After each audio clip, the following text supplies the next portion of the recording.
Man does not live on bread alone, but on every word that comes from the mouth of God.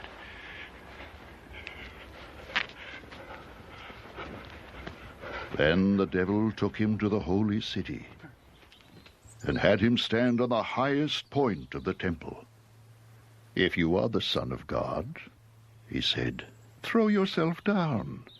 For it is written, He will command His angels concerning you, and they will lift you up in their hands, so that you will not strike your foot against a stone."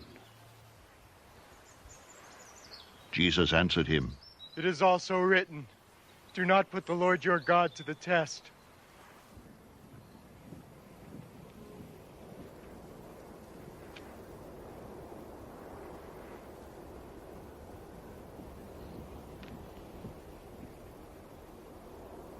Again the devil took him to a very high mountain and showed him all the kingdoms of the world and their splendor. "All this I will give you," he said, "if you will bow down and worship me." Jesus said to him, Away from me, Satan! For it is written, worship the Lord your God, and serve him only. Then the devil left him, and angels came and attended him. When Jesus heard that John had been put in prison, he returned to Galilee. Leaving Nazareth, he went and lived in Capernaum, which is by the lake in the area of Zebulun and Naphtali, to fulfill what was said through the prophet Isaiah.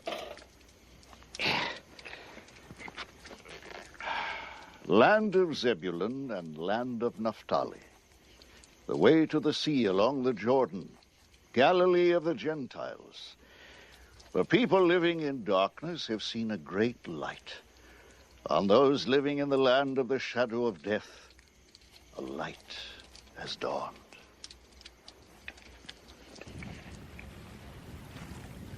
From that time on, Jesus began to preach, "Repent, for the kingdom of heaven is near."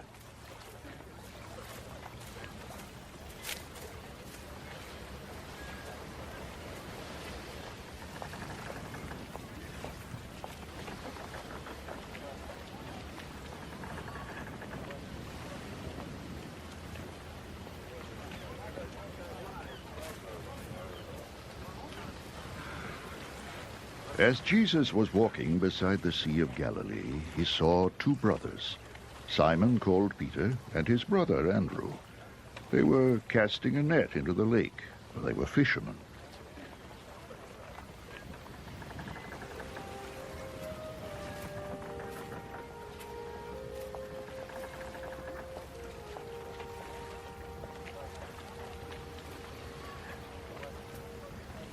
Come follow me, Jesus said, and I will make you fishers of men.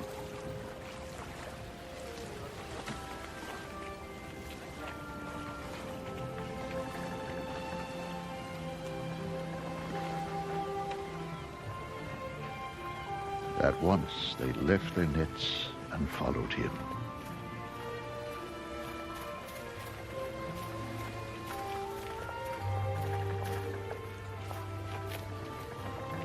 Going on from there, he saw two other brothers, James, son of Zebedee, and his brother John. They were in a boat with their father Zebedee, preparing their nets.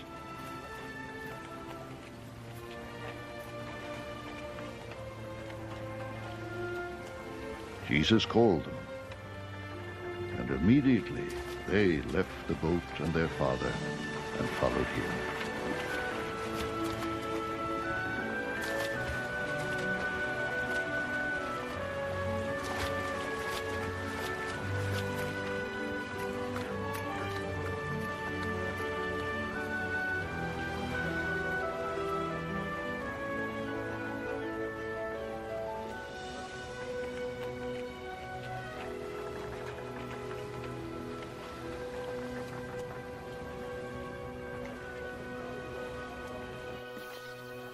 Jesus went throughout Galilee, teaching in their synagogues, preaching the good news of the kingdom, and healing every disease and sickness among the people.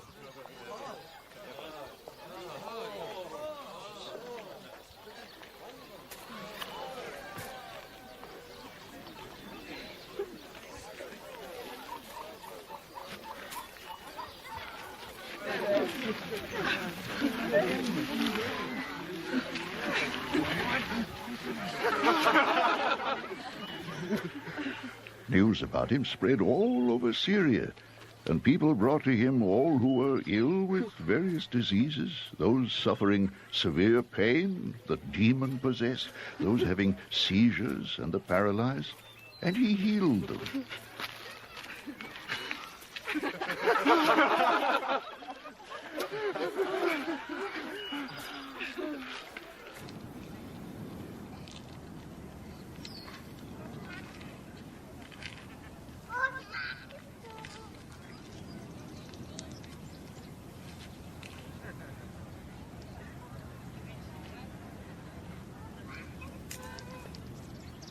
Large crowds from Galilee, the Decapolis, Jerusalem, Judea, and the region across the Jordan followed him.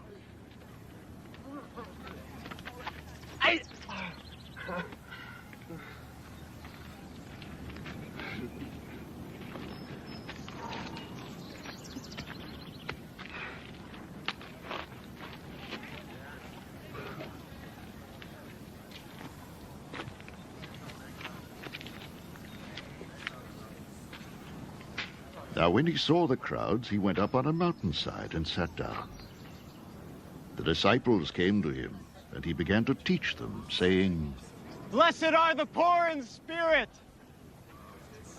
for theirs is the kingdom of heaven. Blessed are those who mourn, for they will be comforted. Blessed are the meek, for they will inherit the earth. Blessed are those who hunger and thirst for righteousness, for they will be filled. Blessed are the merciful, for they will be shown mercy.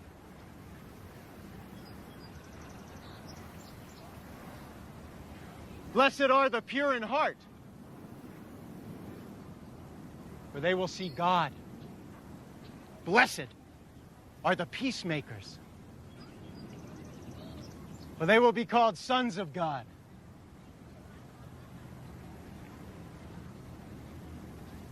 Blessed are those who are persecuted because of righteousness, for theirs is the kingdom of heaven. Blessed are you when people insult you, persecute you, and falsely say all kinds of evil against you because of me. Rejoice and be glad, because great is your reward in heaven. For in the same way they persecuted the prophets who were before you. You are the salt of the earth. But if the salt loses its saltiness, how can it be made salty again? It is no longer good for anything except to be thrown out and trampled by men. You are the light of the world. A city on a hill cannot be hidden. Neither do people light a lamp and put it under a bowl. Instead, they put it on its stand. And it gives light to everyone in the house. In the same way, let your light shine before men, that they may see your good deeds and praise your Father in heaven. Do not think that I have come to abolish the law or the prophets. I have not come to abolish them, but to fulfill them. I tell you the truth, until heaven and earth disappear, not the smallest letter, not the least stroke of a pen, will by any means disappear from the law until everything is accomplished. Anyone who breaks one of the least of these commandments and teaches others to do the same will be called least in the kingdom of heaven. But whoever practices